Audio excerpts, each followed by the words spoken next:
Hello and welcome to Nat Chat. I'm Mirella Rich. Today our guest is Daniel Attard, who is a Senior Policy Advisor for the Victorian Department of Health and Human Services. Welcome to the program, Daniel. Thank you for having me on.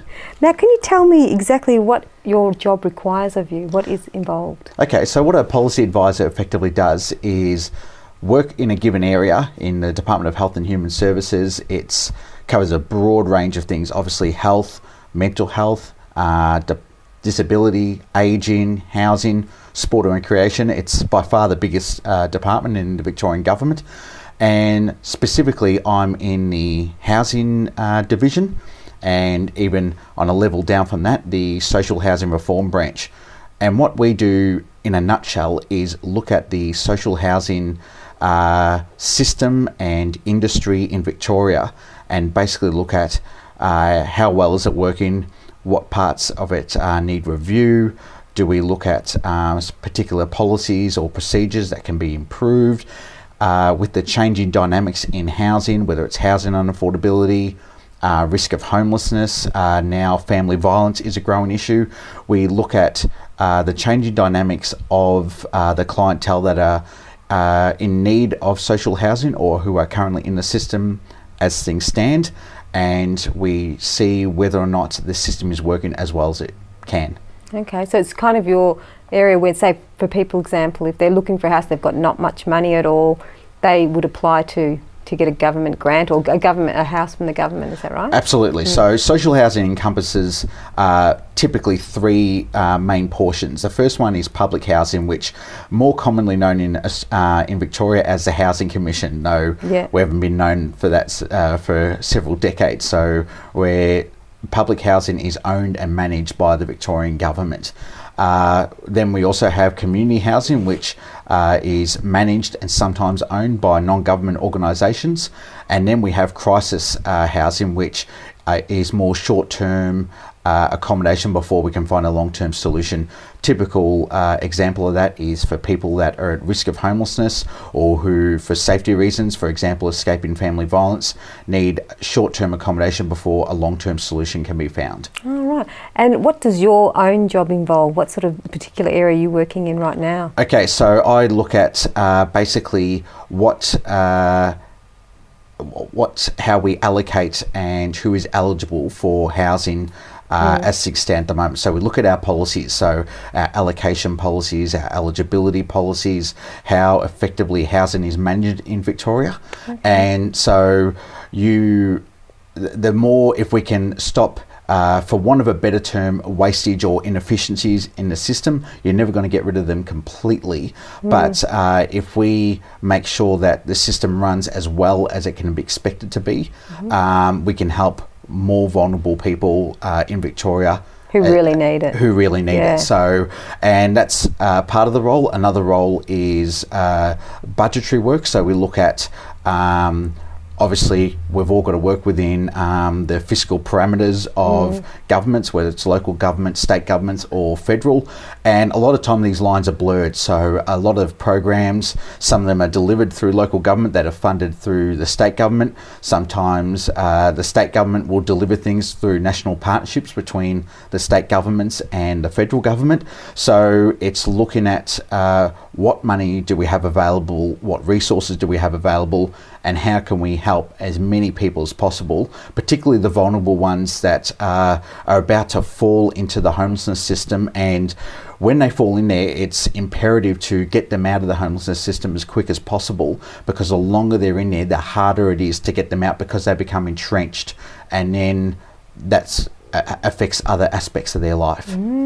So how do you mean it's harder to get them out of the homeless system once they get into it? So when someone falls into homelessness and goes into the homelessness system, so where they go into a rooming house, a homeless shelter, even things such as public housing, they're at risk of becoming entrenched in the homelessness system. And what that means is typically there's other, what we call secondary and tertiary effects of being entrenched in such a system as homelessness. Often this is addiction to alcohol and other drugs, mental health issues, but they can also interchange with each other. It's what we call a causal direction.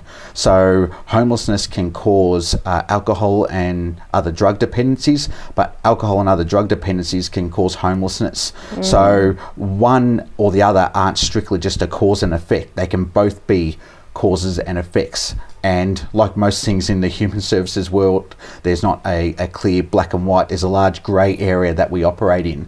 And the longer that someone, back to your question, the longer that someone is in the homelessness area, in the homelessness system, those effects, those negative effects, what we call a social determinant, has a greater effect on their life.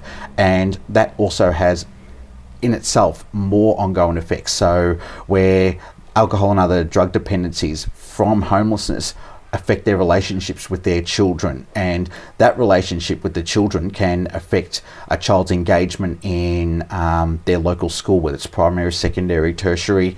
It can affect if, say, a couple split up, and so they're now living in two separate households and one falls into homelessness. They don't have the financial capacity to assist the other person. So typically, if a father separates from the mother and children, falls into homelessness, the mother may fall into housing stress because she doesn't have the money to maintain what was a previously intact household, and then they can fall into housing stress and possibly homelessness. And that brings about the effects that we were talking about before, where the children, if they have to, say, move because they can't afford to maintain a household in that locality, they might have to move. That brings a whole host of problems for the children, whether it's disengagement in education, whether the children and even the parents lose their social network. What we referred to before about mental health, that can, the children losing their social networks can bring about depression, and that's also for the adults as well. They can become socially isolated, they can become disengaged from the employment networks, become unemployed, and again, a lot of these negative social outcomes can become entrenched. So it's not just homelessness, it is unemployment, it's depression, other mental health issues, alcohol and other drug abuse. All these things have a negative effect, but they can become entrenched. Okay, we'll have to continue with that and how we can find a solution. You're watching Nat Chat. We'll be back after this break.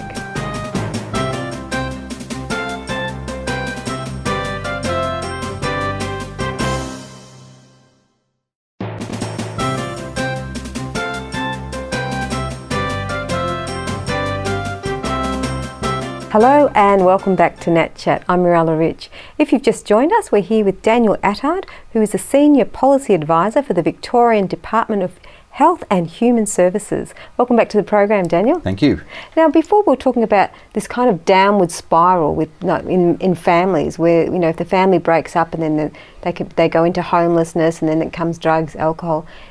What is in your area, and what is your expertise that they're actually doing to try and prevent this? Is there anything that you've come across? Okay, so what we're currently looking at is gross housing income to housing cost ratio.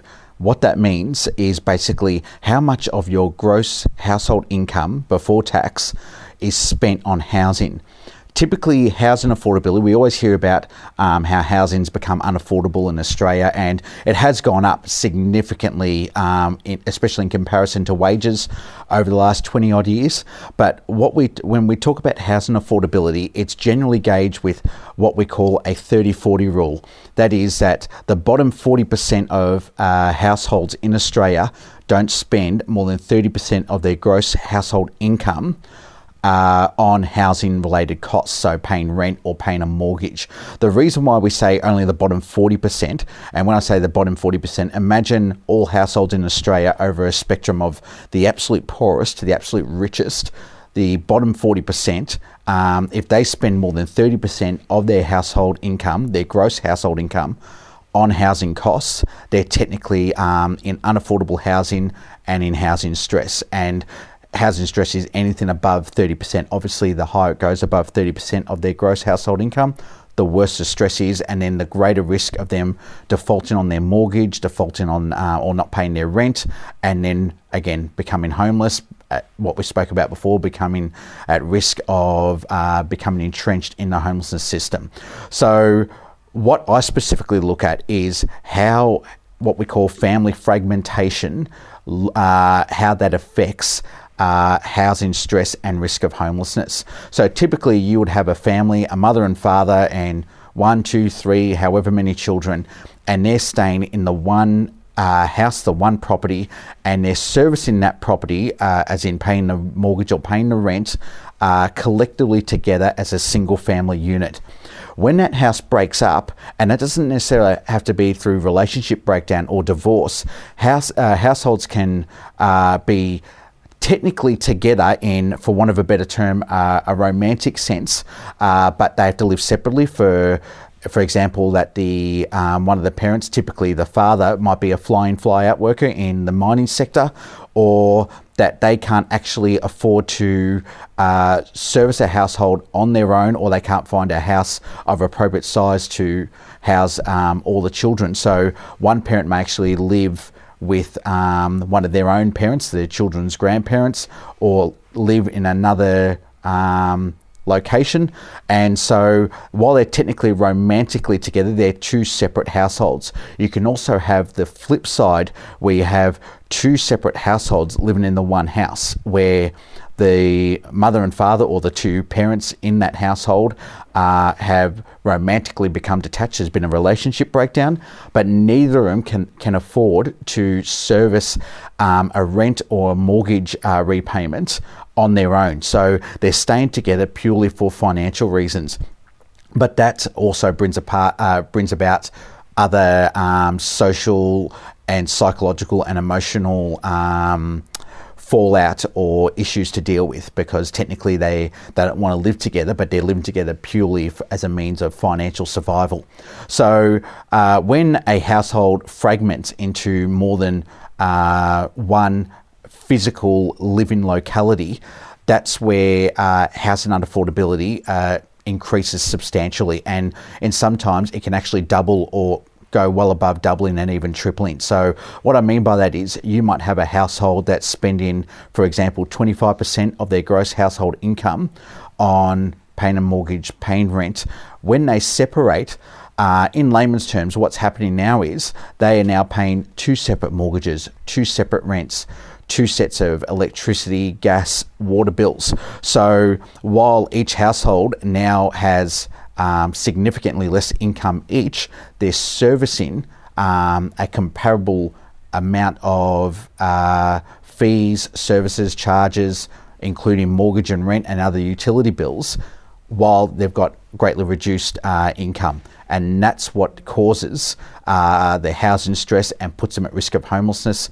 And then the follow-on effect of that is the effects that we spoke about. What would you say that the differences and challenges now are facing politics? What would you say they are? So strictly from a politics in Australia is now facing a whole raft of serious issues that they do have to contend with at all levels of government, local, state and federal. Specifically for housing, all levels of government are involved. So local governments do a lot of the planning and give you permission to do things at a very basic local level. State government have certain policies that can, for example, stamp duty and land tax, that can affect the cost of property, as well as broad master planning, which can add to the cost of property. And the federal government have the main levers, so it's negative gearing, it's capital tax incentives. What aided so much of the property boom, or what an effect that aided so much of the property boom, was the federal government deregulated the finance industry, but they didn't deregulate the planning industry. And they're two sides of the same coin. So if you make it easier to get funds, but you don't make it easier to build houses or to get planning permission to build houses, it makes it easier to finance a house, but not easier to build it. And that's what's, so much extra capital, extra money came into their housing system. But their housing system in the old planning scheme couldn't cope with that influx. So the demand side for housing went up considerably, but the supply side still stayed on its main trajectory. So that's what affected housing costs substantially in such, a relatively short space of time. When we look at the historical costs of housing over the previous decades, typically before the turn of the century, but specifically before the early to mid-90s, housing costs were relatively steady in line with inflation and income levels. But with those changes, we experienced the housing boom that we have the last 20 years. All right, well, we have to go to a break now. You're watching Nat Chat. Stay with us. We'll be back with more very shortly.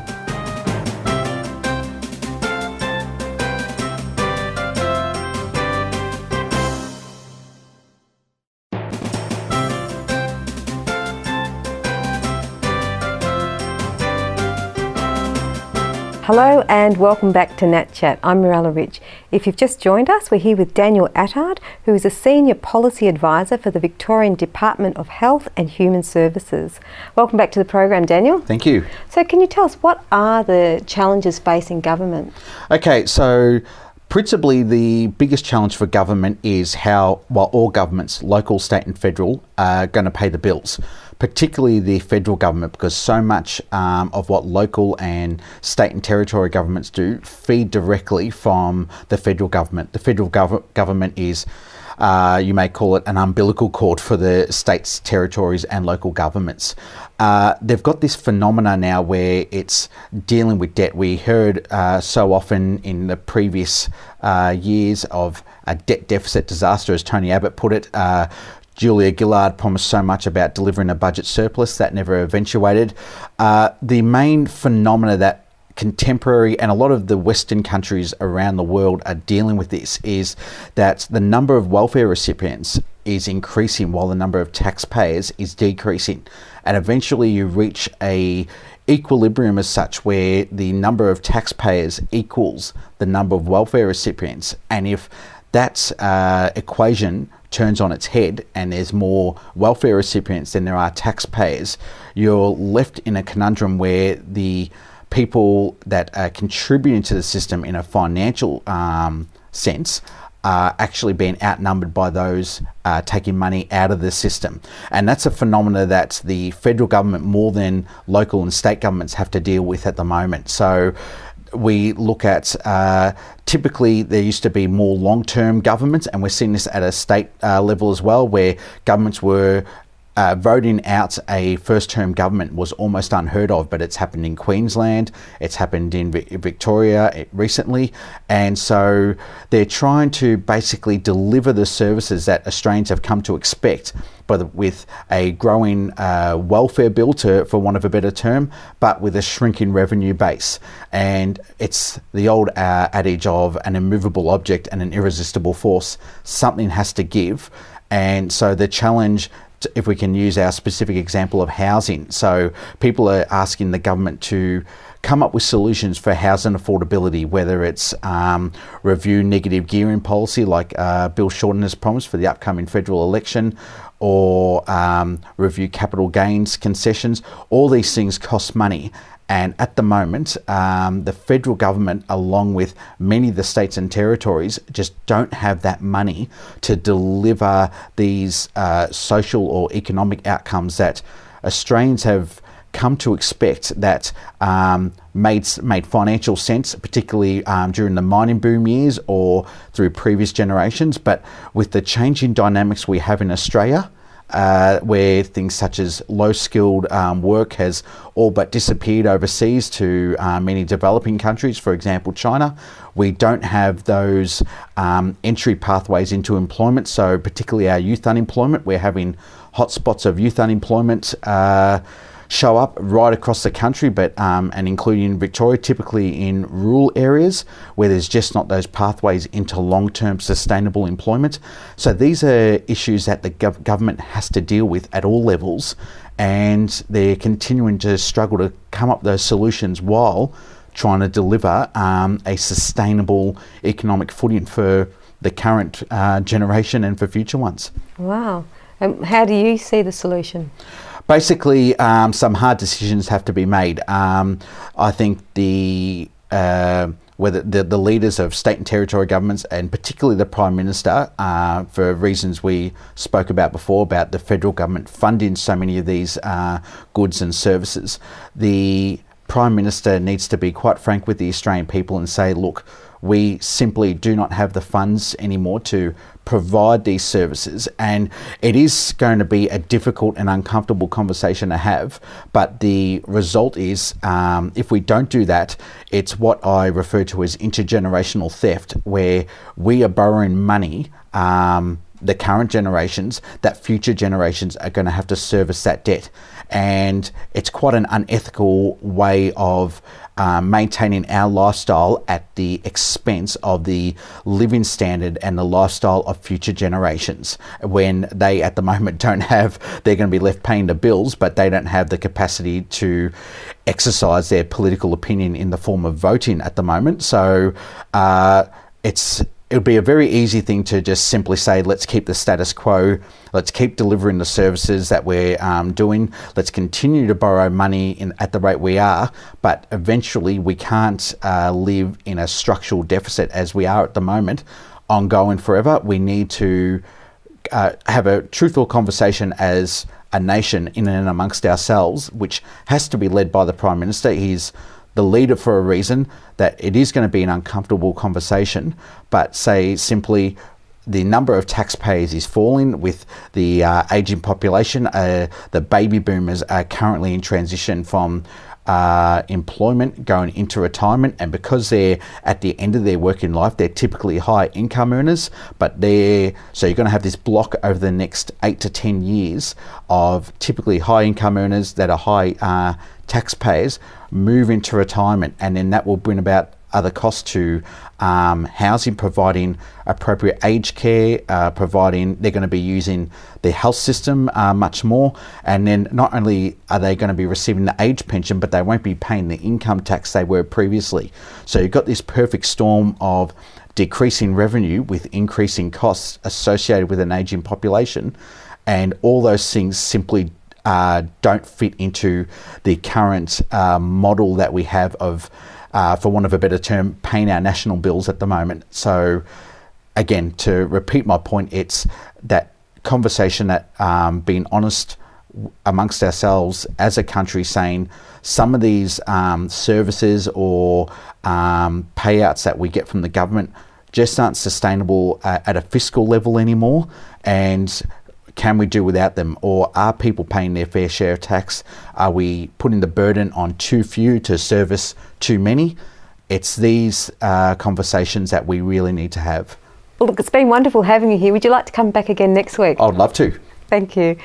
You've been watching Nat Chat. I'm Mirella Rich, and our guest was Daniel Attard. I hope you enjoyed the program, and we'll see you again soon.